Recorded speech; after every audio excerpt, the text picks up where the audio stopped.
Visiting the Blue Ridge Mountains? Stay in Wilkesboro at the Holiday Inn Express, the Hampton Inn, or Red Roof Inn and Suites. Enjoy cozy rooms, complimentary breakfast, and award-winning Southern hospitality. Enjoy the mountains and then relax with us, because you've earned it.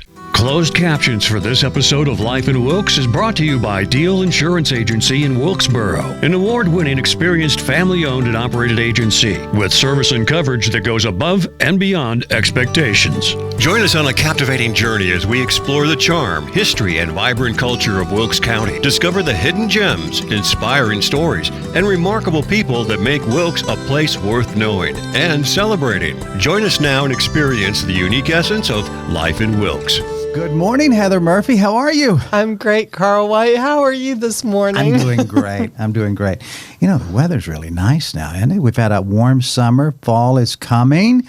I can feel it, right? I guess we could call it warm. Warm? Well, it is warm, but, you know, it's we've had a few weeks of it being very comfortable, the 70s, high 70s. And it's lovely. Yeah, it really we live is. in one of the best places in the whole universe. I think you're right. I think we get a lot of validation from that, from certain people. Now, if you're the type of person that would rather not be surrounded by relaxation and not a whole lot of rush, this probably would get on your nerves a little bit. Maybe so. But that's okay. It has its own pace. Yeah, that's right. You know, a few weeks ago we had Jim and Kathy Kozak in with Talia's, and they shared their story about discovering North Carolina and Wilkes and coming and she reminded me that, because I thought we met 12 years ago, and she reminded me that it was 19 years ago. Time flies when we're having fun.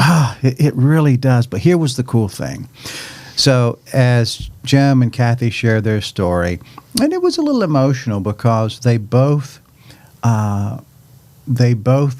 shared their feelings and how this coming to this place was so special to them.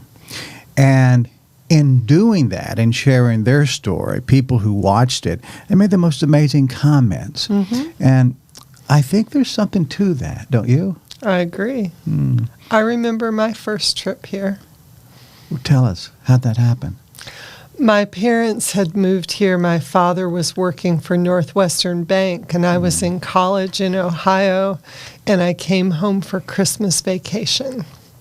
And it being Christmas, we went to a service at St. Paul's Episcopal Church where my parents were members. And this is, at that time, just a small chapel on the hill in Wilkesboro. And it felt to me to be manger-like in its intimacy and its quiet beauty. And the Reverend Frank McKenzie had this rather Santa Claus kind of look to him, and the whole thing was just enchanting.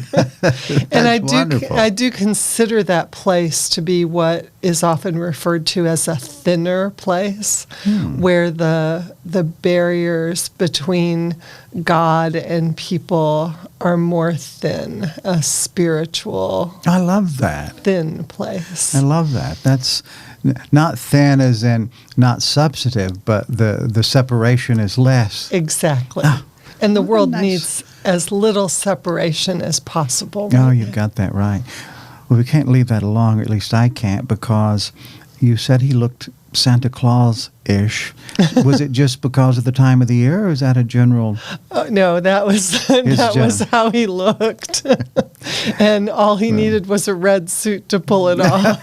Just a great, great guy. Well, for those who know the history, it all did start with Saint Nick, after all, right? That's right. That's right.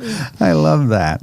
Well, who would have imagined that the North Pole is actually in Wilkes County? I don't know. I offended by saying that. But anyway, it's the idea. You had a wonderful event. So I love hearing those stories about those moments. Our pasts are not always joyful. You know, we have moments of joy, but we make a lot of mistakes during life. And I think it's okay to give a little remembrance of that, but it's the fact that we're here today talking, right? That we're having this conversation. And as the community matures, it also gets younger. You have people being born every day. That's right. New people moving into the area. It refreshes. Yes. Regenerates. That's a good thing. It's interesting you brought up joy. Just yesterday, David Shelton, the Health Foundation's board chairman, came by the office and he was reminding me of the movie The Bucket List. Oh, sure. And he said in The Bucket List, Morgan Freeman is giving a eulogy and he talks about going to heaven and that at the pearly gates you're asked 2 questions. One, whether you have led a joyful life, and the second, whether you have spread joy in your life. And the meaning behind it is that you should be able to answer yes to both those questions to enter heaven. And we were talking about it in the context of joyful giving. The Health Foundation is a philanthropic organization, and we are always trying to teach that gentle art of joyful giving, that when people give, they indeed receive. And it increases your longevity and your happiness in ways that buying things can't accomplish. Oh, what a nice story. You've been at the Health Foundation long enough to say if that's true or not. So have you seen that idea of joyful giving and in certain people how it does do the full circle? I mean, there are some that would say you just simply can't get away from the good that comes from being good. That's right. Right? I witness it on almost a daily basis. It is what brings joy to my heart to witness that, to help affect the change we want to see in the world by bringing the community's needs and people's desires to make a difference together. I can't help but to imagine that with that idea and with the work that your organization does and by its mission, that it attracts people to be involved who care about doing things for others. It's not just a tax contribution. It's not just something that, it may have that benefit, and that's wonderful. But it's deeper than that for most people, isn't it? It is absolutely deeper than that. I think it is part of our human nature that we are not here just for ourselves, but that we want to make a difference in the lives of our families, in the lives of our neighbors, in the lives of people that we may never know or see. Yeah, that's the good ones, I think. It's like you don't have to worry about who and where and why and keeping score with anything because it just goes out and does great work. Well, I remember when the Health Foundation raised money to install the helipad at our hospital, and one of the very first people that was ever transported on that hospital was someone on that helicopter was someone who worked at the hospital and suffered a medical condition while at work, and it saved her life. And I live in a neighborhood where the helicopter flies over when it's coming in from Baptist, and every time I hear it go over, it brings me some comfort to know that it is providing someone an opportunity at a longer life, to see grandchildren be born or children graduate high school or whatever. It's pretty powerful. Well, those are great stories. It's the idea of it's just that whole idea of just giving, serving, and forever being there to do that task. That's important. Since you and I were together last, you had shared some names with me with organizations that a few of them I had, some I did not, but I reached out to all of them. Yeah. The dental clinic. Oh my gosh, their director was in. What a wonderful project that is. What a great story. A name that I don't think you shared with me, but the literacy program, the Wilkes Literacy Program. Yes. Their director was in. She invoked your name or the name of the foundation and spoke very positively about that. So we've had several people that have been on after the first visit that in our conversation, right, which is pretty casual, right? They mentioned the Health Foundation in a positive contribution way. So that's good. That's very lovely to hear. Well, it's become organic, hasn't it? It's become that thing that is known for doing good things and helping others do good things. Carl, our philosophy boils down to we cannot do this work alone. It takes everyone working together, moving in a common direction to really change the landscape of our communities. I don't run a dental clinic, but I have certainly helped start and nourish and incubate a dental clinic. The whole community came together to make that happen. And in every aspect of the work that the Health Foundation does, we are just one small part of it. Right. But I do believe we're a catalyst and an incubator. I believe we're innovators. And it's just nice to see. Yeah, that feels good too. I mean, and I think that's worth a conversation. And with the idea of being an innovator, the idea of being a facilitator, someone that helps, an organization that helps others grow and do what they're here to do, right? That is an important role. I would imagine that over the years, where the Health Foundation has served that role, you have witnessed with some of these organizations that they are now also helping to inspire others to do things. Absolutely. Right? So then it's that however you want to say it, effect of where it's multiplying. Then it's really powerful, right? It is that drop in the water that radiates out and has so many different implications across the pond. Yes. Talking about that idea across the pond, so if we look at our pond, the Wilkes Pond, and you look at the Health Foundation's work, it obviously has a core focus on this community. But its impact has reached far beyond that, hasn't it? I'd like to think so. We had to draw a line somewhere in terms of our impact and our focus, and that line is the county line. But as we know, people come and go from our community. So if we are raising children in an environment where they are safe and healthy and able to learn, and then they go out into the world like my children did, they are making a difference in their new communities, right? Yes. That's what I was talking about. That idea that the impact is far greater than just what happens here. And I would imagine that maybe there are doctors and dentists that are involved with the dental program or other programs that are here, and they move about, right? They go from one place to the next, and they take ideas and philosophies that they might gain here, and they implement them in another community. And we learn from other communities, and other communities learn from us.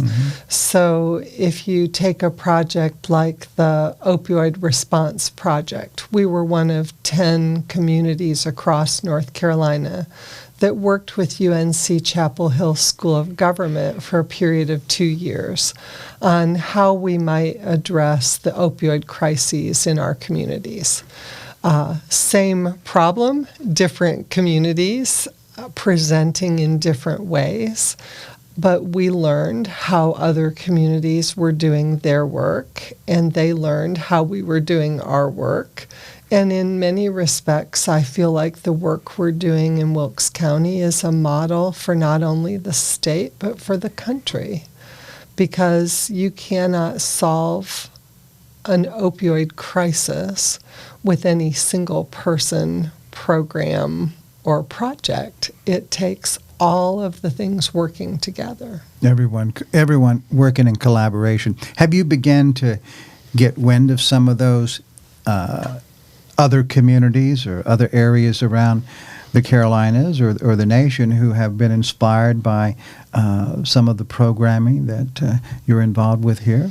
I definitely hear from people mostly across the state. Mm-hmm. I have also done work with national organizations like our Raising Places work. The Robert Wood Johnson Foundation funded a project along with 4 other communities across the country to see how the intersection of place and children impacted health. And we were able to present our work in Chicago on a national stage. We have done work as also part of that project around improving cycling opportunities for children. And we were scheduled to speak live at a national association of the cycling community. We were taking one of our student designers with us to Washington, D.C. to present, and that was in February when COVID shut down the world. Right. And so we ended up doing it online and presented our findings around how working with students and adults to truly understand the barriers to an issue can create changes in your community just by talking about them. So. That's an interesting thing to talk about, I think, because Okay. the reason is when I'm familiar with some of the conversations that you're talking about, and the idea of having a conversation about adults and children and how the working together and honoring each other and figuring that balance out, how powerful that is. I mean, it goes back to, hundreds of years, I guess, the way parents and children would talk about it. I was in a conversation not long ago with someone that was critical about, who were making a reference to, well, my goodness, back in the day, people would have 12, 15 kids and then make them work on the farm and do all these things. Oh, the good old days. And I was like, you mean families who were growing their own food and eating organically before anything was ever called organic? It was just all the tomatoes were ugly heirloom tomatoes because that's all there was. And those people are the ones who changed the world. So is that a little bit of what that program is all about? So what we firmly have come to understand is that everyone is an expert in their own experiences.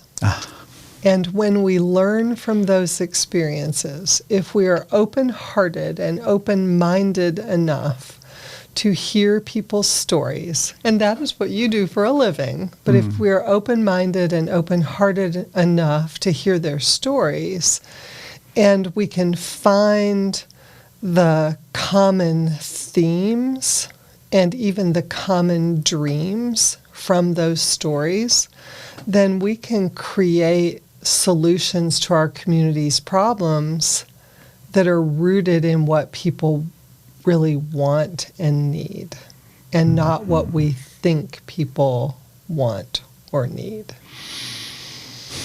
Because we bring our own assumptions and our own experiences into things, and sometimes that clouds our view of things. So a simple example, a woman goes into a clinic and it's a free clinic and they're saying, number 9, number 10, number 11, and that person says, oh, that's not humane. We should be calling Mr. White or Mrs. Murphy. We should be addressing people by their names. And then the people at the clinic complain because they said, when I heard number 9 and I could look at my paper and see that I was number 10, I knew I was next. Right. But if I heard them call Mr. White, I had no idea if I was next or if I was going to be 40 minutes from now. And so it's learning from people where they succeed as well as where they don't, that we can bring those ideas together. Okay, so does that make sense? No. I'm working through this. So I'm sitting there, and I get the idea of privacy. So Right. 1, 2, I'm like, okay, that's cool. I also get the idea of wanting to get in there because it's always longer than Than you expected. think. But I've learned to add 2 hours, and it's okay. And so I would be, oh my gosh, I don't know. I could go either way. What Well, you do don't know you what do the- though? What do but- you do? well- Are you a 1 or are you Heather Murphy, Miss Murphy? I think it depends on the setting. And again, I think it depends on what the user group wants and needs. I mean, what Who's I the might... user group? Who's the so user group? in that case, the user group were people at a free clinic. Okay. And so they... So those are the patients. Right, the Okay. patients. But if I'm going to my primary care physician and I have a 10 o'clock appointment, then them saying, Mrs. Murphy, it's time for you makes Right. sense. Right. So it depends on context. It depends on culture. What might work in, for example, the culture of one church versus another church. Sure. And so it's finding the ways that people interact and seeing if there are ways you can improve that or accommodate people, meet people where they are and accommodate their needs. Isn't that complicated from the I mean, I understand It the is value of what you're saying, complicated. but if you've got half the room and they like numbers and the others like the alpha, they want to hear their name, then it's like, what? Well, let's not go down that rabbit hole. Then it gets really, I know why you have a complicated job. My goodness. Oh, my goodness. But that's when you try things. Yes. That's when you try things. Yes, So see. if I take that example to the Wilkes Fresh Mobile Market, we took the market out and we asked people what vegetables and fruits they liked and what we needed to carry. And in some cases, people only wanted fresh fruits because they lived in an environment where they didn't have working stoves or working microwaves. So they wanted healthy foods, but they wanted them to be foods that they could eat without cooking. And in other locations, people wanted potatoes and rutabagas and things that they could prepare. And so it was learning from those different environments and learning from those different people that we could custom design a mobile market that met the needs depending on where it went on any given day. So you really broke it down to that point of saying, not only how can we provide a service, but how can we provide it in a way that people are the most comfortable with it. Exactly. Oh, love that. Well, and isn't that what marketing is? Sure.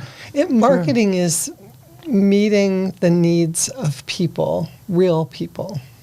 Do you know that what we're doing now? I mean, we do a half-hour show now.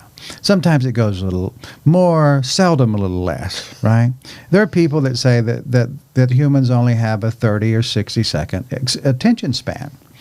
And I've met people that I kind of agree.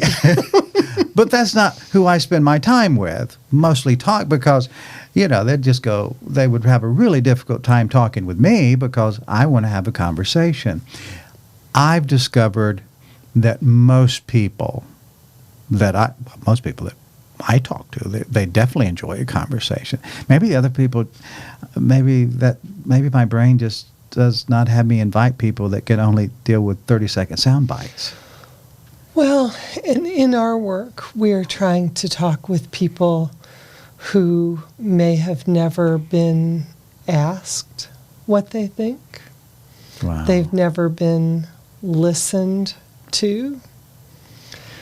They've never had an opportunity to really say, here's what I'd like to see happen.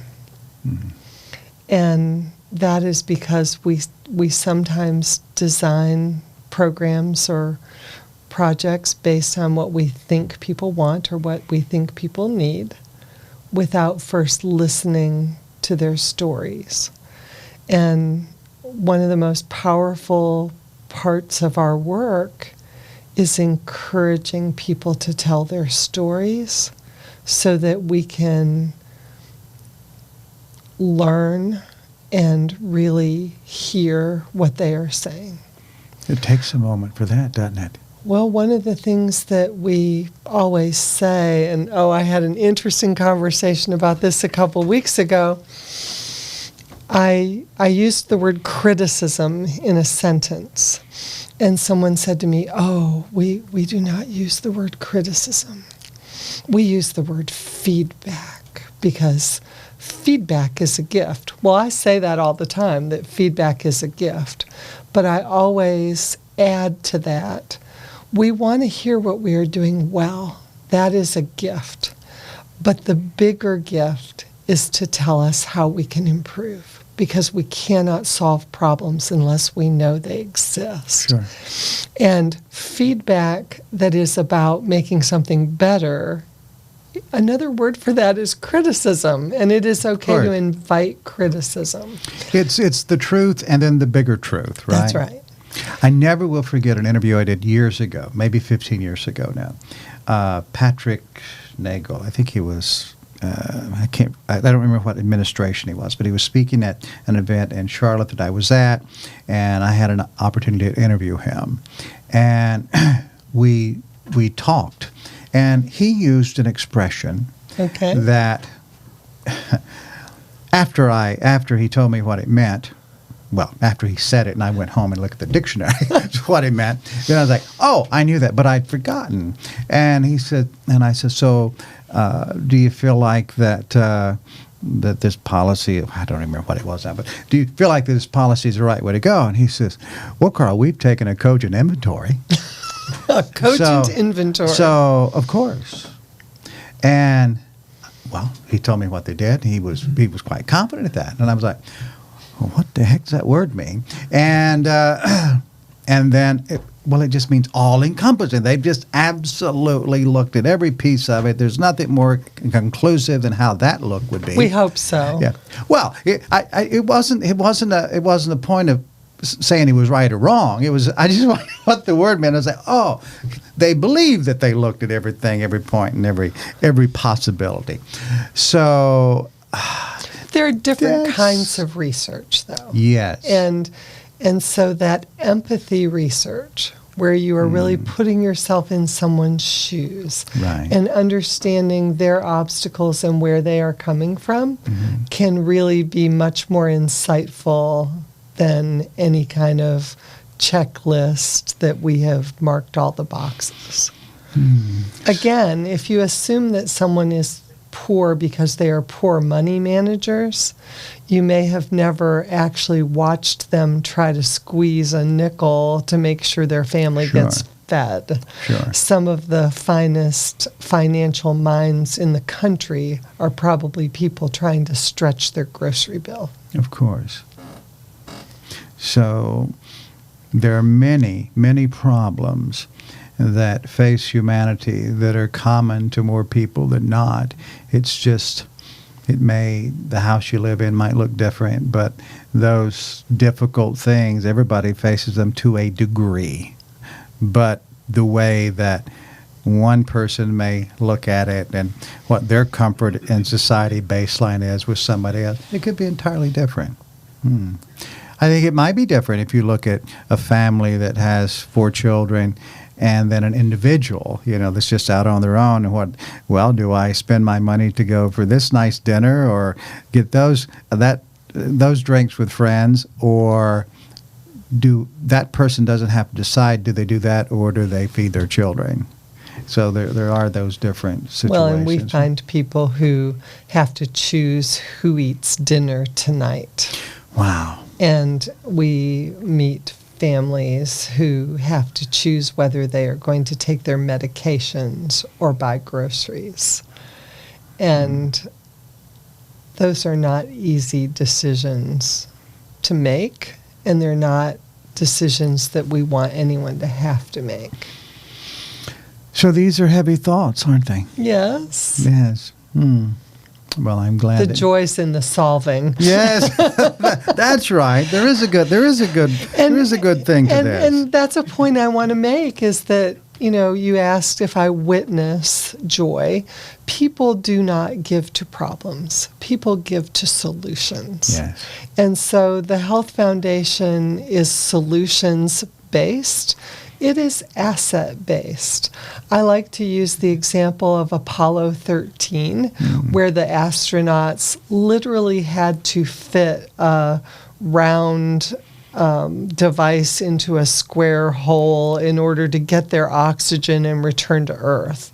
And all they had was what was on that spacecraft.